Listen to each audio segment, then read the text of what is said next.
नमस्कार दोस्तों, स्वागत है आपके अपने यूट्यूब चैनल जीनियस केम पॉइंट। दोस्तों, अपने आज का टॉपिक रहेगा पॉलीमर या बहुलक। तो सबसे पहले बेसिकली अपन पॉलीमर का मीनिंग समझेंगे। तो पॉलीमर देखो दो छोटे छोटे शब्दों से मिलकर बना हुआ है। एक है पॉली, दूसरा है मर। पॉली का मतलब होता है बहुत सारी, और मर का मतलब होता है यूनिट्स या इकाइयाँ,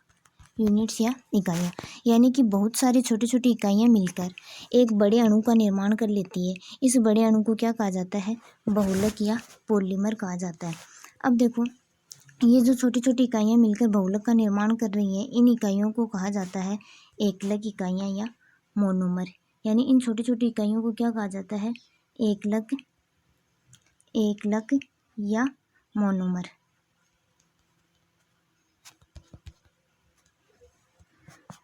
देखो, बहुलक के उदाहरण है सेलुलोज, कपास, टेरिलीन, नायलॉन आदि। बहुलक बनने की जो प्रक्रिया होती है उसको कहा जाता है बहुलकीकरण। नेक्स्ट है आपका रेसे या फाइबर। इसके उदाहरण देखो, नायलॉन, टेरिलीन को ही डेक्रोन बोला जाता है। एक होता है रेयोन। तो रेयोन सबसे पहले संश्लेषित रेशा अगर पूछा जाता है, सर्वप्रथम संश्लेषित रेशा कौन सा है, तो कौन सा है? रेयोन है। अब देखो, आप एग्जाम में क्वेश्चन कैसे पूछे जाते हैं? क्वेश्चन ऐसे ही पूछे जाते हैं कि नायलॉन 66 है, तो इसकी जो मोनोमर यूनिट है वो कौन कौन सी है। मतलब उनके नाम पूछे जाते हैं कि जो नायलॉन होता है वो किन किन एकलक इकाइयों से मिलकर बना हुआ होता है। तो अपन डायरेक्ट क्या देखेंगे कि कौन सा बहुलक कौन सी मोनोमर यूनिट से मिलकर बना हुआ है और उस बहुलक का क्या उपयोग है।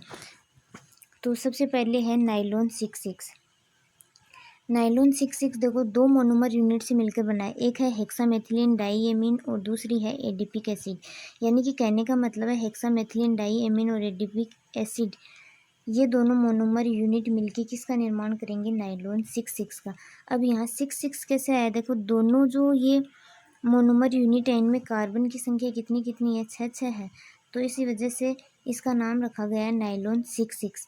अब देखो, जब ये दोनों मोनोमर यूनिट आपस में संयोग करेंगी तो यहाँ से एन मॉलिक्यूल H2O का निकलता है।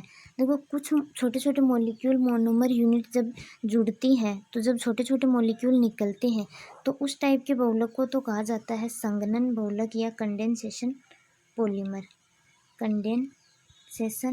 पॉलीमर।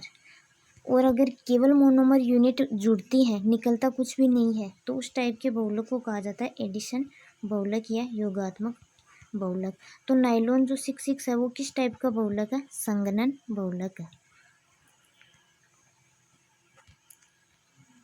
अब देखो, नायलॉन 66 के उपयोग देखो, मशीनों के गियर, बेयरिंग बनाने, कपड़े, ब्रश, रस्सी, टायर आदि बनाने में किया जाता है। तो सबसे ज़्यादा इम्पोर्टेंट तो ये है कि इनकी मोनोमर यूनिट क्या है। तो जो नायलॉन 66 है वो एडिपिक अम्ल और हेक्सामेथिलीन डाईएमीन से मिलके बनता है। नेक्स्ट देखो, टेरिलीन।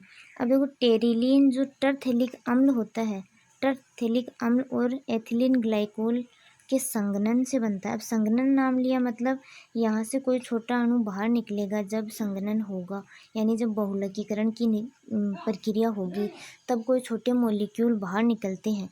उस टाइप का जो बहुलक होता है उसको कहते हैं संघनन बहुलक।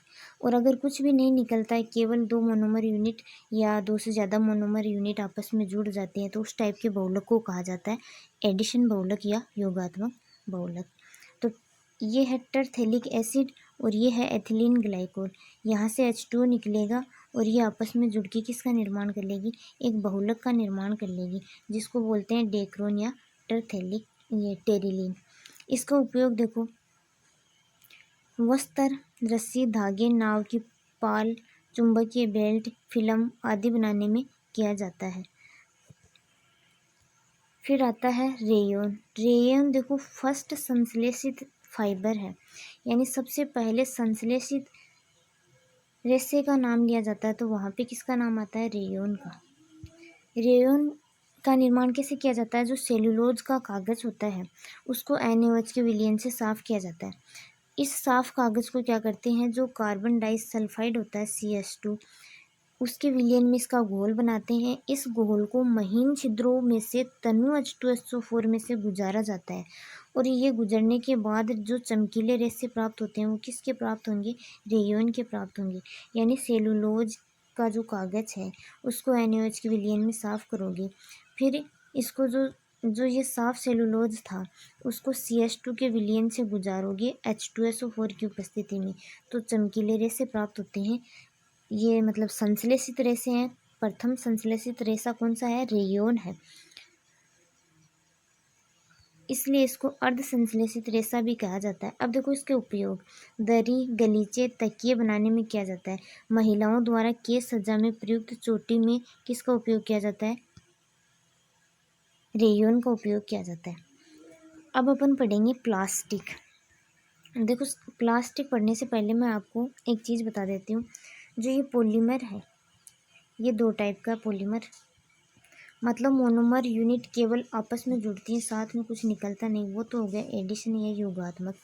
और अगर पॉलीमराइजेशन के दौरान अगर कोई छोटा मॉलिक्यूल उनके साथ निकल रहा है, जैसे अमोनिया का निकल जाए, H2O निकल जाए, तो वो क्या होंगे, कंडेंसेशन पॉलीमर या संघनन बहुलक, और केवल जुड़ता है उसको कहेंगे एडिशन। अभी अपन ने जो फाइबर पढ़े थे वो कंडेंसेशन पॉलीमर में आएंगे, और एडिशन में कौन से आएंगे, जो अभी अपन प्लास्टिक पढ़ने वाले।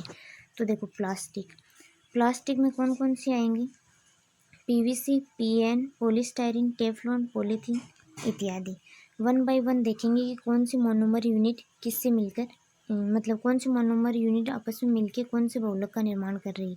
तो पहला है पॉलीथीन एथीन की मोनोमर यूनिट बहुलक, जो पॉलीथीन बहुलक है उसकी मोनोमर यूनिट क्या है, एथिलीन है। एथिलीन बहुलकीकरण के द्वारा किस बहुलक का निर्माण करती है, पॉलीथीन का निर्माण करती है। अब ये पॉलीथीन भी दो टाइप की होगी, एक तो होगी लो डेंसिटी पॉलीथीन, एक होगी हाई डेंसिटी पॉलीथीन। अब देखो हाई डेंसिटी पॉलीथीन कब बनेगी, लो डेंसिटी पॉलीथीन कब बनेगी, इनके लिए कुछ कंडीशंस हैं, उस कंडीशन के अकॉर्डिंग ये पॉलीथीन बनती है। देखो जब टेम्परेचर आप रखोगे 573 केल्विन, दाब रखोगे 1000 से 2000 ATM, और कैटेलिस्ट क्या होगा, प्रोक्साइड, तब तो लो डेंसिटी पॉलीथीन बनेगी। और जब हाई डेंसिटी पॉलीथीन बनाओगे तब टेम्परेचर रखोगे 373 से 473 केल्विन, और 6 से 7 ATM दाब। और इसके लिए जो कैटेलिस्ट काम में लेते हैं वो होता है जिगलर नाटा कैटेलिस्ट। अब इनके उपयोग देखो, जो लो डेंसिटी पॉलीथीन है वो बोतल, हल्की प्लास्टिक आदि अन्य पदार्थ बनाने में करते हैं, लेकिन जो कैरी बैग, पैकिंग के लिए पॉलीथीन होती है उनको बनाने में हाई डेंसिटी पॉलीथीन का उपयोग किया जाता है। तो जो पॉलीथीन है उसका मोनोमर यूनिट क्या है, एथीन है, एथीन के बहुलकीकरण से बनता है। उसके बाद है PVC यानी पॉलीवाइनिल क्लोराइड। इसकी जो एकलक इकाई होती है वो होती है वाइनिल क्लोराइड। अब वाइनिल क्लोराइड क्या होती है, देखो जो एथीन थी उसके एक हाइड्रोजन को हटा के यहाँ पे क्या जोड़ा है, Cl जोड़ा है, उसको बोलते हैं वाइनिल क्लोराइड। अब ये बहुलकीकरण के द्वारा क्या करेगा, PVC का निर्माण करेगा। यहाँ से एक डबल बॉन्ड हटाना, इधर N मॉलिक्यूल लगाने। अब देखो इसका उपयोग किया जाता है विद्युत तारों के कवर, बिजली फिटिंग का सामान, मतलब बिजली का जितना भी सामान बनाने में इसका उपयोग किया जाता है। उसके बाद है PAN पॉली एक्रिलो नाइट्राइल। देखो पॉली एक्रिलो नाइट्राइल में क्या करना है, आपके एथीन के एक हाइड्रोजन को हटा के यहाँ पे CN ग्रुप जोड़ना है, तो ये बन जाएगा एक्रिलो नाइट्राइल। और ये बहुलकीकरण के द्वारा किसका निर्माण कर लेगा, पॉली एक्रिलो नाइट्राइल। इसका उपयोग देखो तकिया, गद्दे बनाने, स्वेटर बनाने में किया जाता है। फिर आता है पॉलीस्टायरीन। एथीन के एक हाइड्रोजन को अगर आप C6H5 के द्वारा हटा दोगे तो जो बनेगा यौगिक वो होता है स्टायरीन या वाइनिल बेंजीन, इसी को अपन क्या बोलते हैं, स्टायरीन। ये जब बहुलकीकरण की क्रिया करता है तो जो बहुलक बनता है उसको बोलते हैं पॉलीस्टायरीन। यानी करना कुछ नहीं है, आपको एक बॉन्ड यहाँ से तोड़ना है, और मतलब ये मोनोमर यूनिट आपस में जुड़ते जाएंगी, और यहाँ पे N लगा देना, और ये बन गया पॉलीस्टायरीन। यानी पॉलीस्टायरीन किससे बनेगा, स्टायरीन से बनेगा।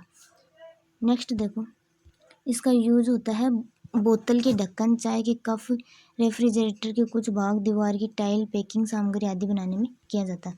उसके बाद आता है टेफ्लॉन।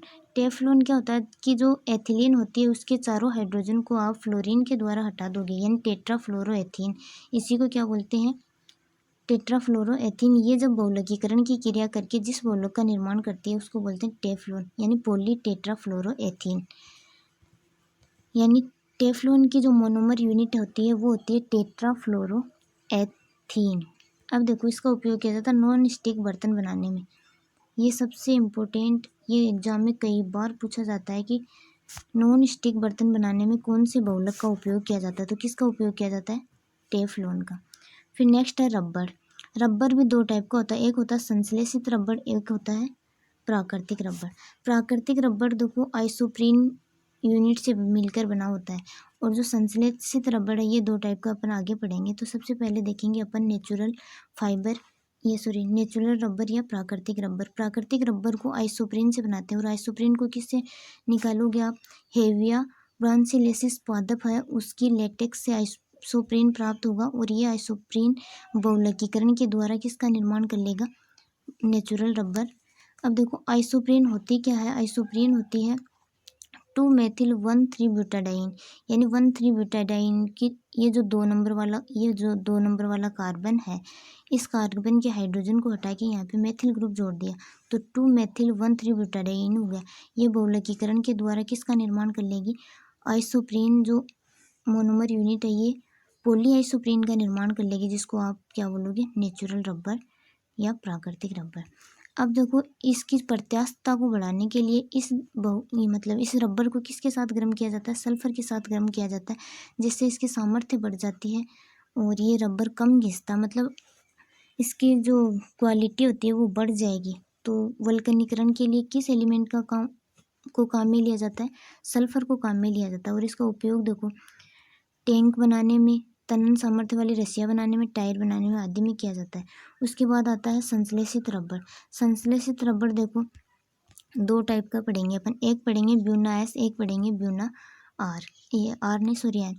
देखो इसमें एक तो वही लेंगे 2,3-डाइमेथिल-1,3-ब्यूटाडाइन, और इसके साथ में अगर आप स्टायरीन लेते हो मोनोमर यूनिट के रूप में तब तो उसको आप कहोगे ब्यूना एस, और स्टायरीन की जगह अगर आप एक्रिलोनाइट्राइल लेते हो तब आप उसको कहोगे ब्यूना एन।